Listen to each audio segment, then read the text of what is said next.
오늘 저희들이 공부할 경은 마찌마 니까야 웨카나사에게 설하신 경입니다.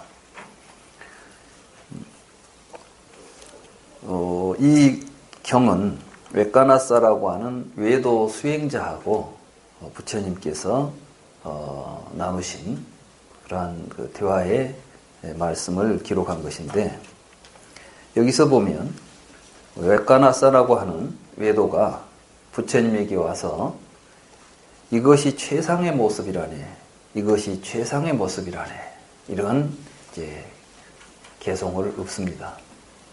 이건 무엇이냐 하면 모든 종교가 궁극적으로 추구하는 목적이 있을 것입니다. 기독교 같은 경우는 천국에 가려고 하죠. 그러니까 이 천국이 우리가 추구하는 최상의 모습을 가지고 있는 것이다. 그러니까 열반, 그럼 열반이 최상이다, 이렇게 말하죠. 이 사람은 와서 이것이 최상의 모습이네, 이것이 최상의 모습이네, 이렇게 말하니까 부처님께서 그대는 무엇을 가지고 이것이 최상의 모습이다라고 이야기하는가, 이렇게 묻습니다. 그러니까 웨카나사가 고따마 존자여, 그보다 더 훌륭하거나 더 뛰어난 다른 모습은 없기 때문에 그것이 최상의 모습입니다. 아니, 그것이 최고니까 최상이다. 부처님이 또 묻습니다. 같잖아요.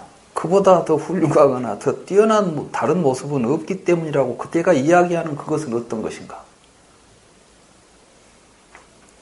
그러니까 또 웨카나사는 고따마 존자예요. 그보다 더 훌륭한 모습이나 더 뛰어난 다른 모습은 없기 때문에 그것이 최상의 모습입니다.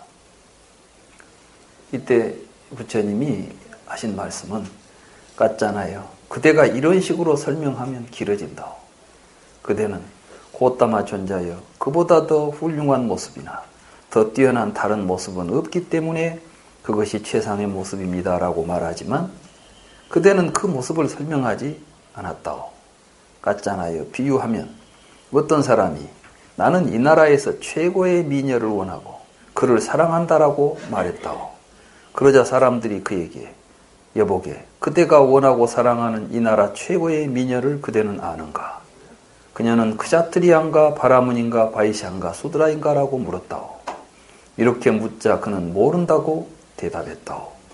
그러자 그에게 여보게, 그대가 원하고 사랑하는 이 나라 최고의 미녀는 이름은 무엇이고 성은 무엇인지, 키는 큰지 작은지, 중간인지, 피부는 검은지 노란지 금빛인지, 어떤 마을에 사는지, 작은 마을인지 큰 도시인지를 아는가? 라고 물었다오. 이렇게 묻자 그는 모른다라고 대답했다오. 그러자 사람들이 그에게 여보게, 그대는 알지도 못하고 보지도 못한 사람을 원하고 사랑한단 말인가? 라고 물었다오. 이렇게 묻자 그는 그렇다라고 대답했다오. 같잖아요. 그대는 어떻게 생각하는가? 이와 같다면 그 사람의 말은 이해할 수 없는 말이 아닌가? 고따마 존자여, 이와 같다면 그 사람의 말은 참으로 이해할 수 없는 말입니다. 같잖아요. 그대도 마찬가지로. 고따마 존자여, 그보다 더 훌륭한 모습이나 더 뛰어난 다른 모습은 없기 때문에 그것이 최상의 모습입니다 라고 말하지만 그대는 그 모습을 설명하지 않았다오. 여기에 이제 우리가 우리 주변에 있는 많은 종교들이 무엇을 이야기하고 있는지를 지금 보여주는 것입니다. 수많은 사람들이 천국을 이야기하지만 천국이 어디에 있냐고 물어보면 있는 곳을 알지 못합니다. 어떻게 생겼냐고 물어보면 그냥 최고로 행복한 곳이라고만 말하지 어떻게 생겼다는 이야기도 할 수 없습니다. 그럼 우리 불교의 현실을 한번 봅시다. 오늘 우리 불교 현실에서 불성이 어떻게 생겼냐, 어떻게 생긴지 모른다. 그러나 하여간 그걸 깨달으면 최고다. 불성 이야기를 하죠. 불성. 또는 극락 이야기를 한다거나 열반을 이야기한다거나 열반을 얻어야 최고다. 열반은 어떻게 생긴 것이요? 해봐야 알지. 모른다. 그러면 내가 이 나라에서 최고의 미녀를 사랑하고 있다. 이렇게 말하면서 어떻게 생겼냐니까 모습도 모르겠다. 어디에 사느냐니까 사는지도 모르겠다. 이름도 모르겠다. 그게 지금 말이 되는 이야기입니까? 그런데 사람들이 우리는 지금 대부분 그런 말도 안 되는 생각을 하면서 산다는 것입니다. 여러분들이 행복을 이야기하면서도 행복에 대한 실상을 알지 못하면서 행복을 추구합니다.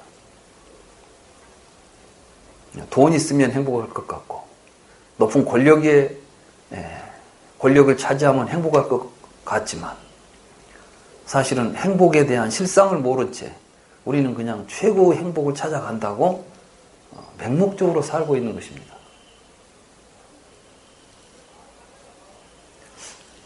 엊그제 제가 우리 전대에서 이제 어떤 스님을 모시고 법문을 들었습니다. 근데 그 스님이 연불선을 해가지고 자기는 일찍이 20몇 년 전에 이미 깨달았으나 사람들이 별로 알아주질 않아서 그냥 숨어 지냈노라고. 뭘 깨달았습니까? 그러니까 이제 자기 의식이 우리 의식이 자기는 우리 몸 안에 있는 줄 알았더니 몸 밖에 있더라는 거예요. 그래서 이제 이게 의식의 주머니가 터져버려가지고 이제 그런 표현을 하더라고요. 그래가지고 하고 보니까 이제 세상에 모르는 것이 없이 됐다. 자기는 다 뭐시 훤히 안다는 거예요.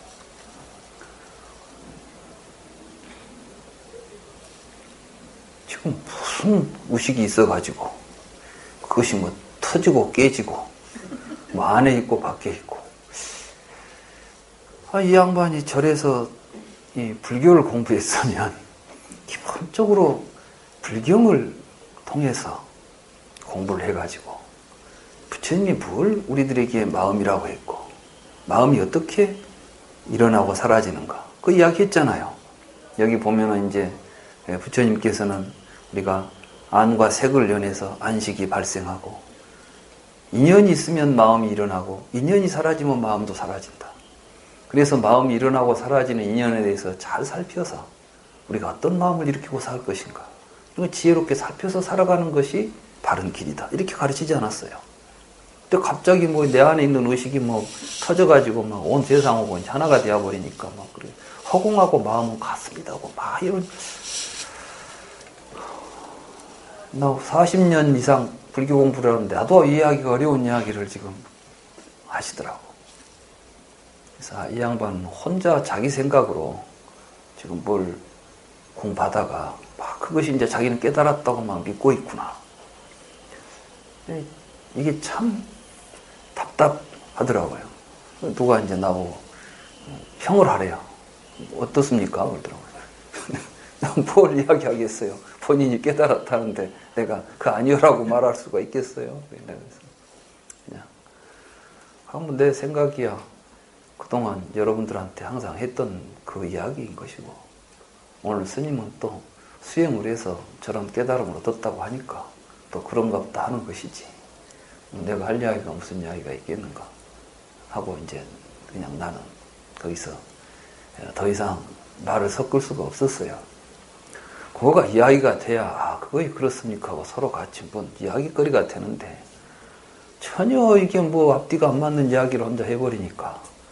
그런데 또 불교 방송에 출연해서 이야기하러 간다고 지금 또 저녁에 차를 타고 가야 된다고 서울 간다고 바삐 가시더라고. 우리 주변에서 지금 무슨 불교 이야기가 이런 식으로 되고 있구나.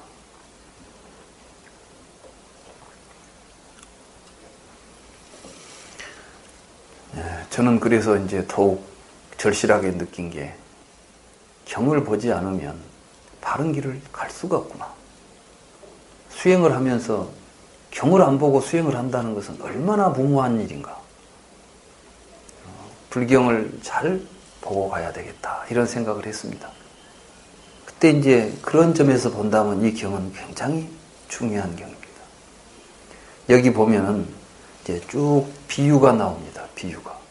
여기 경을 보면은 왜 이런 비유가 나오는지 여러분들은 좀 어떤 사람들은 굉장히 별 쓸데없는 이야기가 계속 진행되는 것처럼 느낄 수도 있습니다.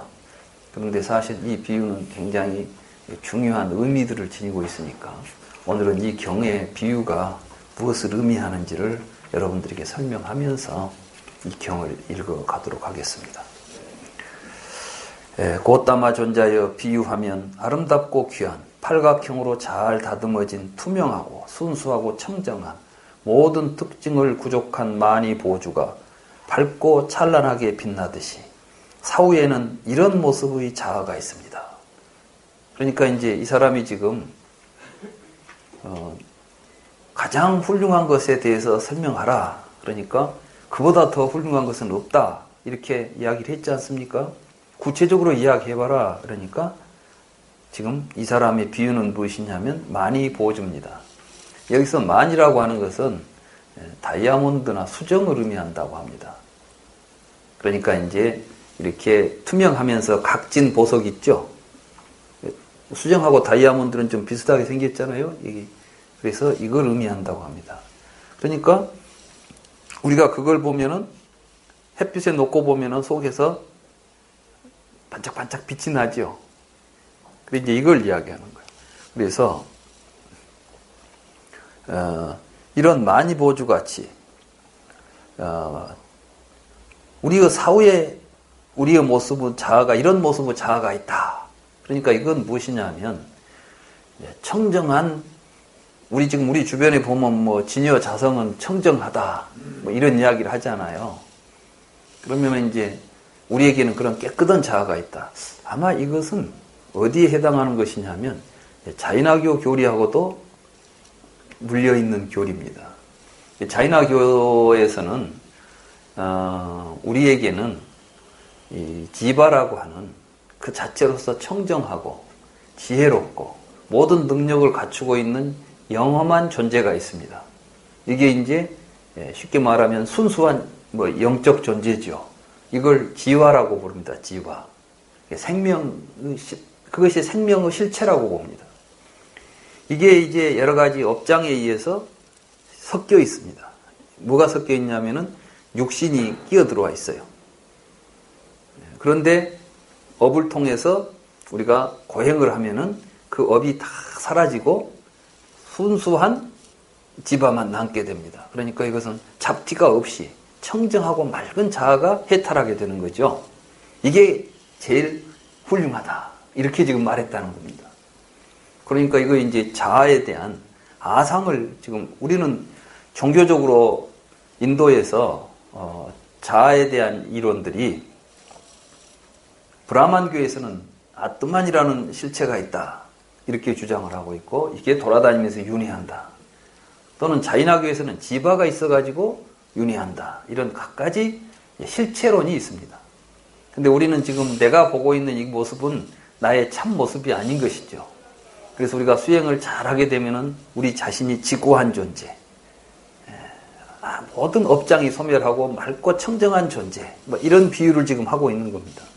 그러니까 이게 가장 훌륭한 모습입니다. 이렇게 이야기하니까 부처님께서 그대는 어떻게 생각하는가? 밝고 찬란하게 빛나는 아름답고 귀한 팔각형으로 잘 다듬어진 투명하고 순수하고 청정한 모든 그 보석의 특징을 구종한 만이보주와 칠흑 같은 어두운 밤의 반딧불이 벌레, 이 둘의 모습 가운데 어떤 모습이 더 훌륭하고 뛰어나게 빛나는가? 여기서 이제 반딧불이하고 비유하는 것은 얼른 여러분들이 보실 때는 다이아몬드가 더 좋지 반딧불이가 좋겠냐 이렇게 이야기하지만 생각할 수 있죠. 근데 여기서 비유는 뭐냐면 아무리 좋은 보석도 햇빛이 없는 데서는 빛이 안 납니다. 그죠? 다이아몬드를 컴컴한 데다 뒀더니 반짝반짝 빛이 나지는 않잖아요. 그런데 반딧불이는 캄캄한 데서 스스로 빛을 내잖아요. 그러니까 어느 빛이 더 훌륭하냐 이렇게 묻는 거예요. 그러니까 반딧불이 더 훌륭합니다. 그 반딧불보다 여기서 이제 반딧불하고 또 뭘 비유하냐면 등잔불에 비유를 합니다. 반딧불은 작지만 등잔불은 훨씬 크잖아요. 등잔불하고 또 뭘 비유하냐면은 모닥불을 비유합니다. 모닥불보다는 또 뭘 비유합니까?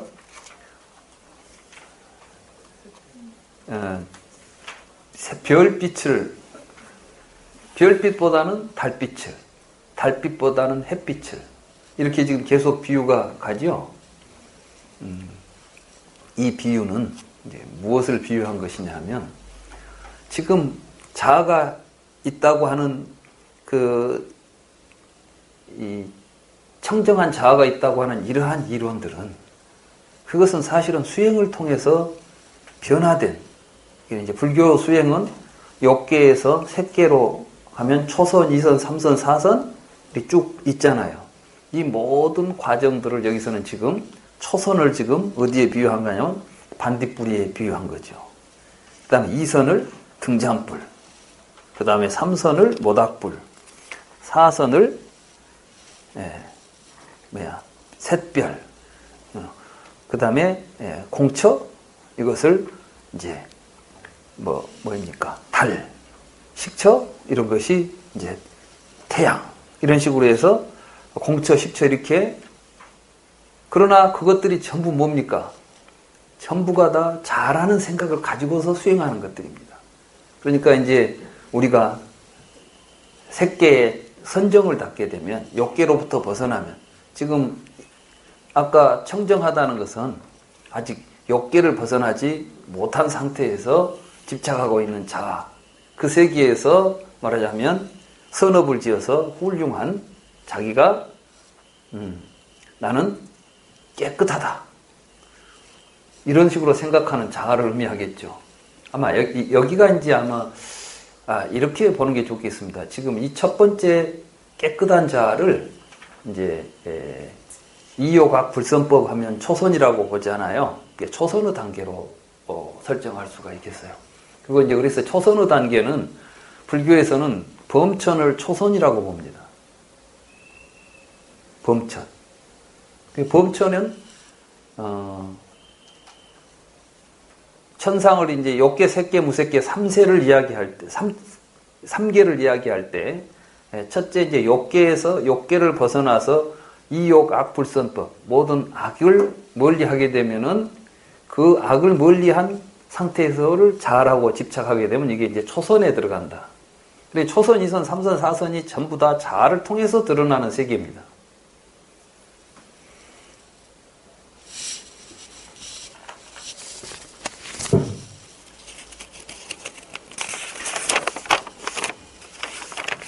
그러니까 수정같이 맑은 거는 이제 초선을 성취한 브라만천에 해당한다면, 이제 순수한 아트만이라고 생각하고 있는 이러한 브라만교에서 이야기하고 있는 수행의 결과는 사실은 2선, 3선, 4선 또는 공처, 식처, 무소유처, 비상, 비비상처에 비하면 그것은 좋다고 할 만한 단계도 아니다.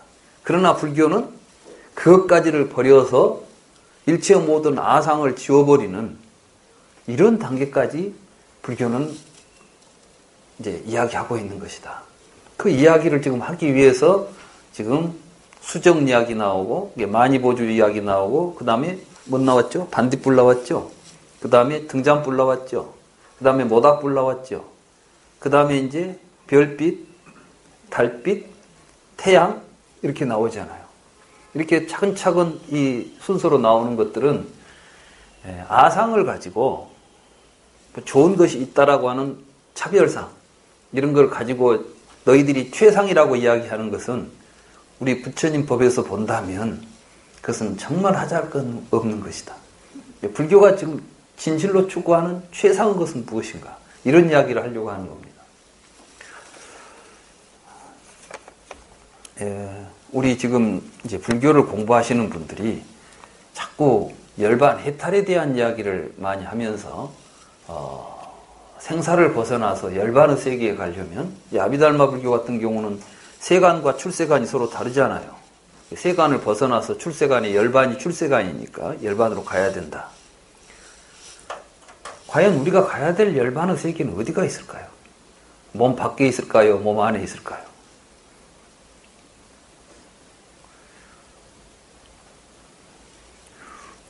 우리가 열반을 구해가려면 그 열반이라고 하는 우리가 가야 될 목적지가 내 몸 안에 있는지 몸 밖에 있는지는 알고 가야 될 거 아니에요.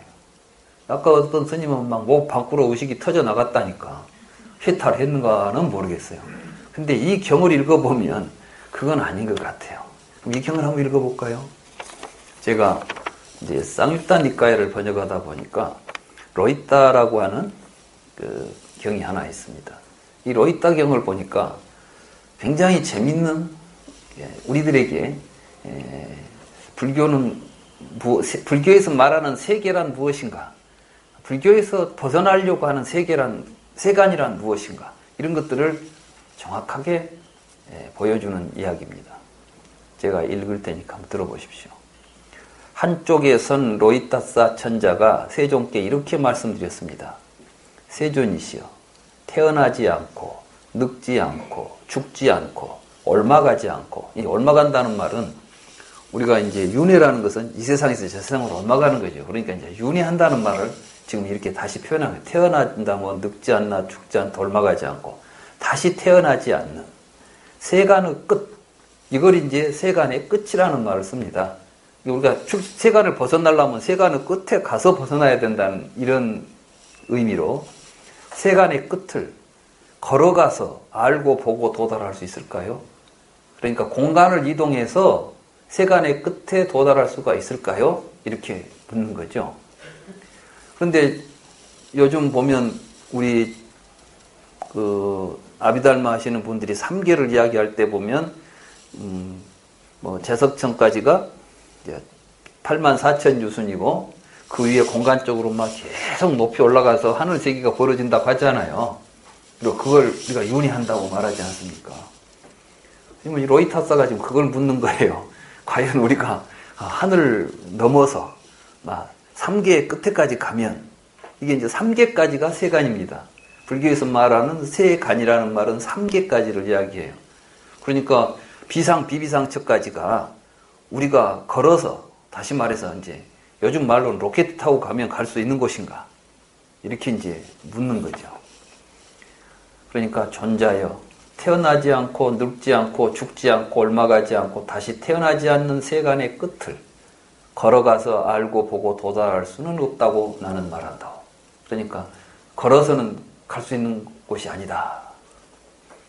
그러니까 로이타사가 이렇게 말합니다. 놀랍습니다, 세존이시여. 경이롭습니다, 세존이시여. 참으로 잘 말씀하셨습니다. 저는 옛날에 이 사람이 이제 로이타사가 천자로 태어나기 전에 로이타사라고 하는 선인이었는데 보자의 아들로서 하늘을 걸어다니는 신통력이 있었습니다. 신족통이 있었다는 거죠. 세존이시여, 저는 훈련받아 능숙하게 숙련된 솜씨 좋은 궁사가 쏜 화살처럼 날려고 빨랐습니다. 우리가 뭐가 빠르면 살처럼 빠르다 그러잖아요.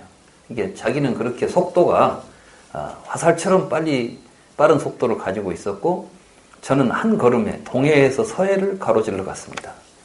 여기서 동해 서해는 대한민국 동해 서해가 아닙니다. 본래 이제 4대주가 있어요. 4대주. 사해가 있고.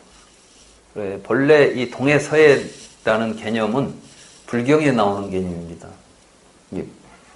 불경에서 이 우주를 설명할 때 동해, 서해, 남해, 북해라고는 사해가 있고, 사해에 4대주가 있습니다.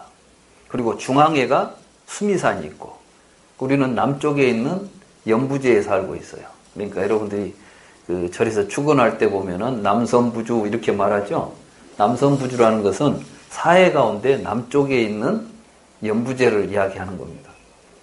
동서남북 사해 가운데 지금 동해에서 서해로 건너뛴다고 하니까 이것은 말하자면 우주의 이쪽 한 은하계의 이쪽 끝에서 저쪽 끝을 단숨에 뛰어넘는다는 거예요. 그러니까 얼마나 발걸음이 큽니까? 보폭 하나가 은하계 하나를 지나갈 정도 보폭을 가지고 있는 데가, 빠르기는 또 화살같이 빠른 데가 그런 보폭을 가지고 있는 이제 이 로이타사 천신입니다. 세존이시여 그때 저에게 나는 걸어서 세간의 끝에 도달해야겠다는 욕망이 생겼습니다. 세존이시여 제가 이와 같은 빠르기를 가지고 이와 같은 발걸음으로 음식을 먹고 마시고 대소변을 보고 잠자고 지칠 때를 제외하고 100년을 살면서 100살까지 100년을 걸어갔지만 세간의 끝에 도달하지 못하고 도중에 죽었습니다. 자기 경험에 나같이 빠른 사람이 평생을 걸어가도 결국 끝을 못 보고 죽어서 부처님한테 물어봤다는 거예요. 그러니까는 그럼 본래 걸어서 도달할 수 있는 곳이 아니다 그러니까 맞습니다. 내가 100년을 가도 못 갔는데 그게 있겠습니까? 이런 이야기죠. 그러니까 이제 부처님께서 존자여 나는 세간의 끝에 가서 걸어가서 괴로움을 종식할 수 있다고 말하지 않는다. 그러니까 우리가 괴로움을 소멸하기 위해서 생사의 괴로움을 소멸하기 위해서 생사가 없는 딴 세상으로 가서 소멸한다고 나는 가르치지 않는다. 그러니까 열반이 딴 곳에 있지 않다는 이야기예요. 그 말씀이 그 뒷말씀이 더 확실합니다. 존자여 그 대신 나는 의식이 있고 생각이 있는 이 한길 사람 몸속에 있는 세간과 세간의 집과 세간의 멸과 세간의 멸에 이르는 길을 알려준다. 그러니까 지금 부처님께서 말씀하시는 세간은 우리의 생각과 의식을 가지고 있는 우리들의 몸속에 있는 마지막 우리의 마음의 세계 속에 일어나고 있는 세간과 세간의 집. 이 고진멸도 사성제가 다 우리 마음 이야기를 한다는 거예요. 열반을 이야기하더라도 지금 우리 마음속에서 벌어지는 세계를 이야기한다는 겁니다. 좀 그 이야기를 이렇게 하잖아요. 이런 경우를 제대로 읽었다면 불교 공부를 통해서 어디 다른 데서 구하려고 하겠습니까? 자기 안에서 일어나고 있는 마음을 자기가 잘 살펴서 괴로움이 어떻게 일어나고 어떻게 소멸하는가를 깨달아 가야 할 것입니다. 그래서 걸어서는 결코 세간의 끝에 도달할 수 없다네. 하지만 세간의 끝에 도달하지 않으면 괴로움에서 벗어날 수 없다네. 그러므로 진실로 세간을 아는, 세간의 끝에 도달하여 범행을 마친, 세간의 끝에서 평온을 얻은 현자는 이 세간도 저 세간도 바라지 않는다네. 그러니까 내 마음속에서 이 생사의 모든 집착을 버리는 것이 열반이지, 이 세상을 떠나서 딴 세상으로 가는 게 아니다. 그러니까 이제 불교에서는 뭐 죽어서 천당 갈 일도 없는 것이고, 지금 내가 살아있는, 내가 지금 의식하고 생각하고 있는 이 내 마음 속에서 얻어야 될 것이 열반인 것입니다. 너무나 뻔하게 이런 이야기를 하고 있잖아요. 지금 그러니까 여기서 말하는 이 모든 단계들은 우리들이 세상을 살면서 잘하는 의식을 가지고, 여러분들은 다 내가 훌륭한 사람이 되고 싶고 내가 착한 사람이 되고 싶고 내가 뭔가가 되고 싶어서 하지만, 그 된다고 하는 것은 태양과 같은 존재가 된다 할지라도 그것은 사실은 제대로 된 것이 아니다. 그래서 이제 거기 보면은 이런 말이 나옵니다. 땄잖아요. 116쪽의 밑에서 세 번째 줄입니다. 달과 태양의 광명이 미치지 못하는 훨씬 더 큰 광명을 지닌 많은 신들을 나는 알고 있다. 그렇지만 나는 그보다 더 훌륭하거나 더 뛰어난 다른 모습은 없다라고 말하지 않는다. 땄잖아요. 그런데 그대는 반딧불이 벌레만 또 못한 모습을 가지고 더 훌륭하고 더 뛰어난 모습은 없다고 말하면서도 그 모습을 설명하지 못하고 있다. 깠잖아요. 5가지 감각적 욕망의 대상이 있다. 5가지는 어떤 것인가? 눈으로 분별하는 마음에 들고 즐겁고 매력이 있고 욕망에 따르는 유혹적인 형색. 귀, 코, 혀, 몸, 마음으로 분별하는 마음에 들고 즐겁고 매력 있고 욕망에 따르는 매혹적인 소리, 냄새, 맛, 촉감, 사물.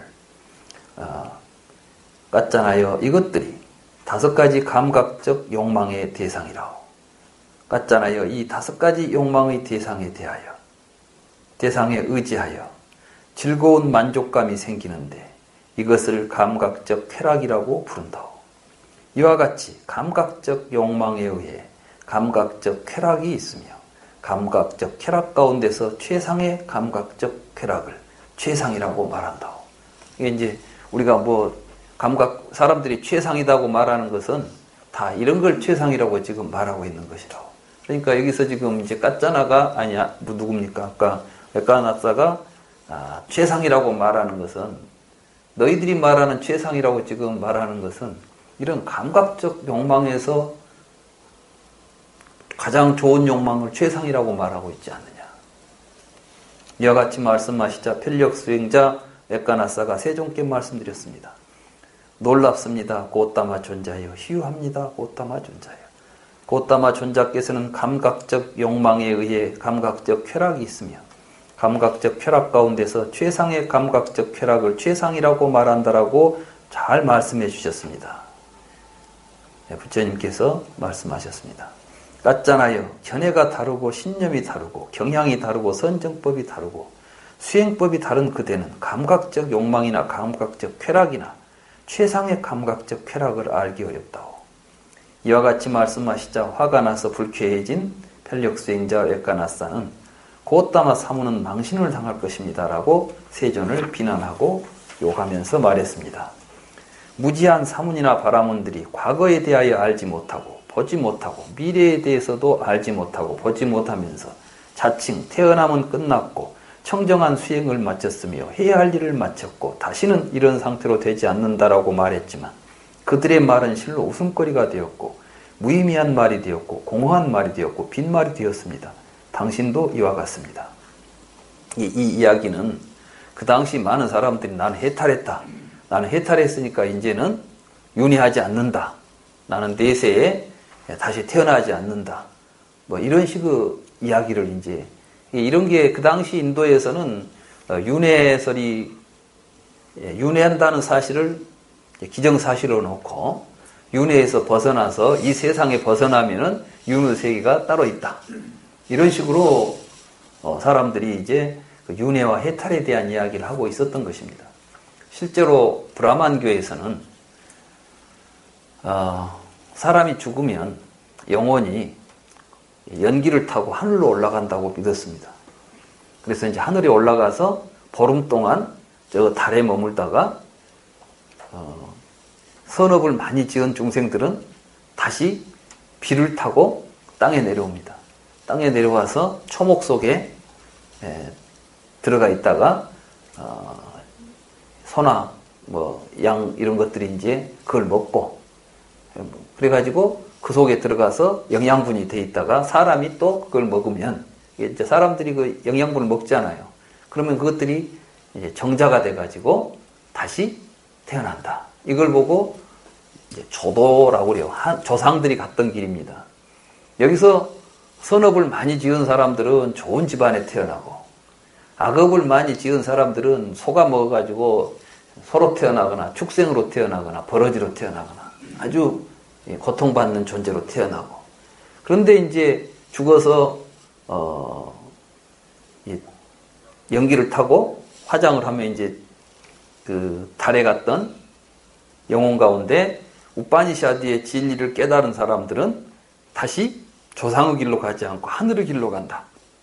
그래서 그 하늘 길을 따라서 브라만으로 간다. 브라만천에 가면은 여기서 더 이상 윤회하지 않고 영원히 산다. 이제 이 정도 비유가 지금 아까 말한 이 다이아몬드 투명한 모든 업이 없는 밝은 구슬 많이 보죠. 여기에 이제 비유하는 정도가 되는 것입니다. 그런데 그렇게 해가지고 그런 자아가 있어서 윤회를 벗어났다고 하는 사람들도 알고 보면 다 거짓말이 되고 말아가지고 빈말이 되어 있는데 지금 당신은 그보다 더 훌륭한 뭐가 있다고 말하는 거 보니까 당신은 더 큰 사기꾼 같군요. 이제 이렇게 이제 지금 이야기의 그 논조는 그렇습니다. 그러니까 결국은 이제 뭐예요? 윤회하면 뭐 전생을 안다거나 내생을 안다가 하는 이야기 나는 뭐 깨달아가지고 그걸 다 알고 있다고 하지만 알고 보면 다 거짓말이더라. 이런 이야기가 지금 이 안에 배어 있습니다. 그러니까 부처님께서 깠잖아요. 과거를 알지 못하고 보지 못하고 미래 또한 알지 못하고 보지 못하면서 자칭 태어남은 끝났고 청정한 수행을 마쳤으며 해야 할 일을 마쳤고 다시는 이런 상태로 되지 않는다. 이것도 부처님 제자들도 다 이런 말 해요. 그런데 이렇게 말한 그 무지한 사문이나 바라문들은 비난을 받아 마땅하다. 그러니까 사실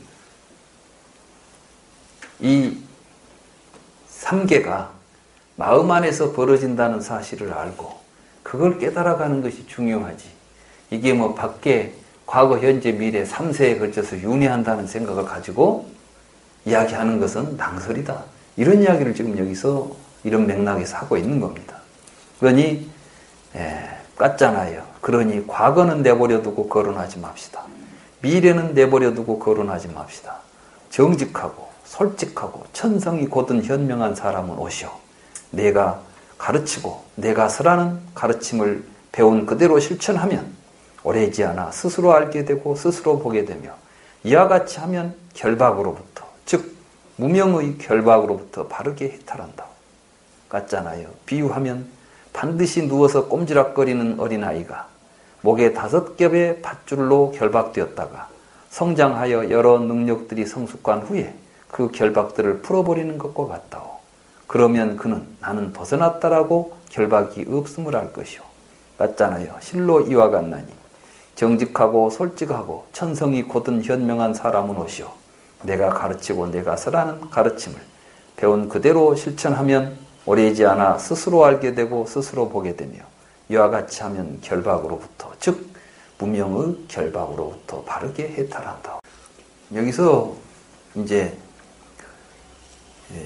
우리는 이 5가지 감각의 감각적 욕망 또는 이 5가지 여기 결박이라고 하는 것은 이제 오온일 수도 있고 우리는 지금 5가지 오온을 나라고 집착하고 있는 이 5가지 결박이라고 할 수도 있고 또는 이제 결박은 대체로 욕망을 의미하는 것이니까 5가지 감각적 쾌락에 대한 욕망 이런 것일 수도 있는데 여기서 중요한 것은 불교에서 해탈하려고 하는 것은 무지로부터 벗어나는 것이다. 그럼 무지는 뭡니까? 지금 아까 이 로이따에서 이야기했듯이 우리 마음속에서 일어나고 있는 세간에 대한 일어나고 소멸하는 것에 대한 지혜. 결국 부처님께서 우리가 이제 연기법을 보게 되면 부처님께서 생로병사가 연기하는 근원을 무지로부터 설명하지 않았습니까? 그리고 이 무지로부터 우리의 의식에서 명색을 우리의 의식에 식에 의존해서 명색이 생기고 그 명색을 대상으로 삼아서 우리가 끊임없이 나와 세계를 분별하는 이 12연기의 모든 세계가 어디에서 벌어지는 것입니까? 그렇습니다. 우리 몸속에서 일어나고 있는 무지의 상태에 있는 우리의 마음을 의미하는 것입니다. 그래서 누구든지 오면 우리들에게 부처님은 우리들의 마음속에 우리 몸속에 들어서 보고 느끼고 있는 우리들의 마음의 구조를 설명해주고 그것을 바로 깨달아서 해탈하도록 가르치는 것이다. 이것은 누구든지 오면 보여줄 수 있고 내 가르침대로 실천하면 누구나 알고 깨달을 수 있는 이야기지 보지도 못하고 듣지도 못하면서 최상이다라고 이야기하는 게 아니다. 부처님께서는 눈 있는 자는 보고 귀 있는 자는 와서 들어라. 항상 이렇게 말씀을 하셨습니다. 불교가 상상 속에 이상향을 찾아가는 것이 아니라 바로 여러분들의 마음속에서 일어나고 있는 여러분들이 벌려놓은 세계와 그 세계의 실상에 대해서 깨닫고 그걸 잘 다스려서 우리들의 삶이 행복하고 또 안락할 수 있는 길을 부처님은 가르쳐 주신 것입니다. 이게 이제 에까나사에게 설하신경입니다. 많은 사람들이 세상의 행복을 5가지 오욕락을 충족하는 데서 찾으려고 합니다.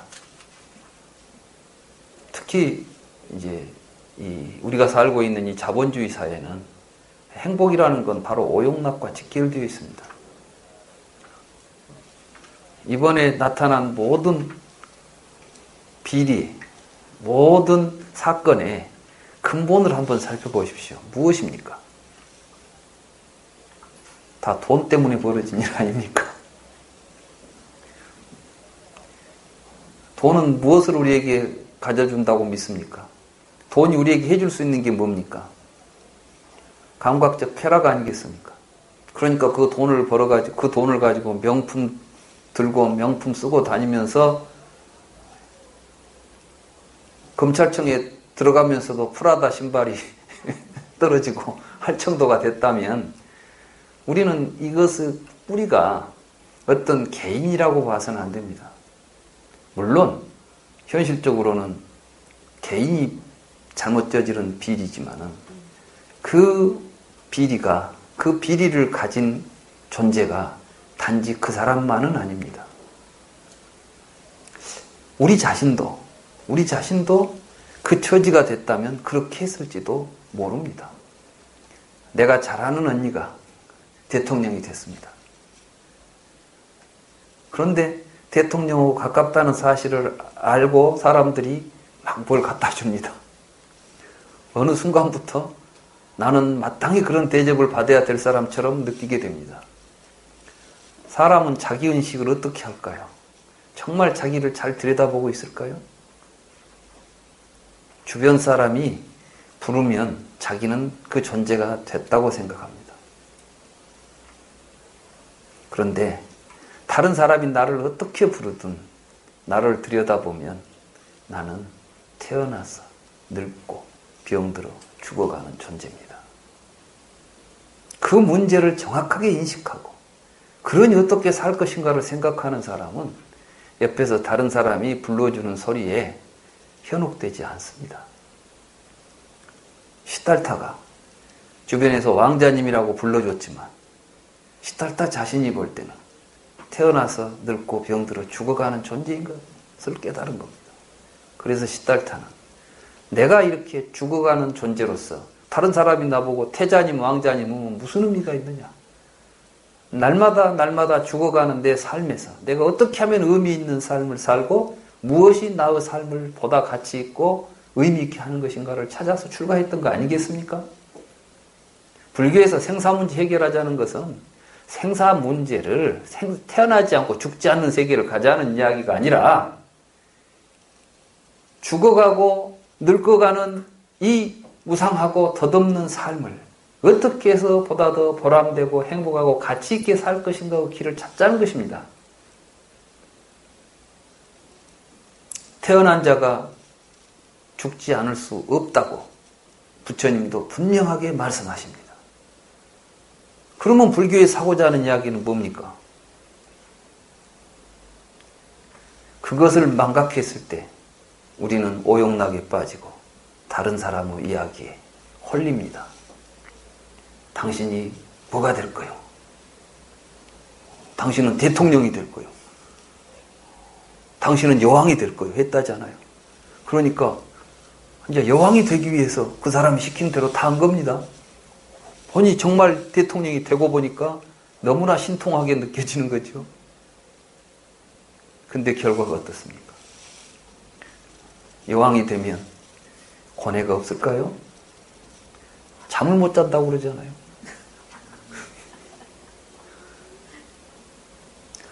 오늘 우리는 정말 부처님의 말씀을 실감하고 있습니다.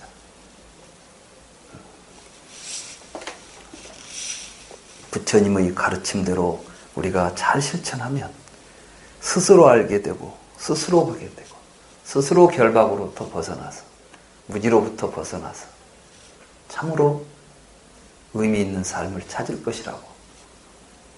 저는 그래서 사실은 이 불교 공부를 열심히 하고 이 불교를 세상에 널리 펴는 것이야말로 나는 이번에 뭐 누구를 하야하라 뭐 누가 내려가고 올라가는 것이 문제가 아니라고 봅니다. 우리 국민들의 의식이 변하지 않으면 또 이런 사태는 언제든지 재생되고 반복됩니다.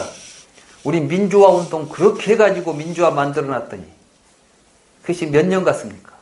10년 가니까 도로묵되잖아요. 왜 그럽니까? 사람들은 의식이 변화가 없는데 뭘 해놓으면 뭐가 된단 말입니까? 저는 그래서 오늘 광화문에 나가서 소리 높여 외치는 것도 굉장히 중요한 일입니다만, 오늘 우리 이렇게 앉아서 여기에서 부처님의 말씀을 생각하고 이 법을 온 세상에 두루 펴서 모든 사람을 각성시키는 이것이야말로 지금 우리가 굉장히 중요한 역사적이고 사회적인 일을 하고 있다. 저는 이렇게 생각을 합니다. 더 열심히 분발해서 더 많은 사람들이 이 법을 가지고 자신과 세계를 좋은 세상으로 장엄할 수 있도록 같이 노력했으면 좋겠습니다. 오늘 제 이야기를 마치겠습니다.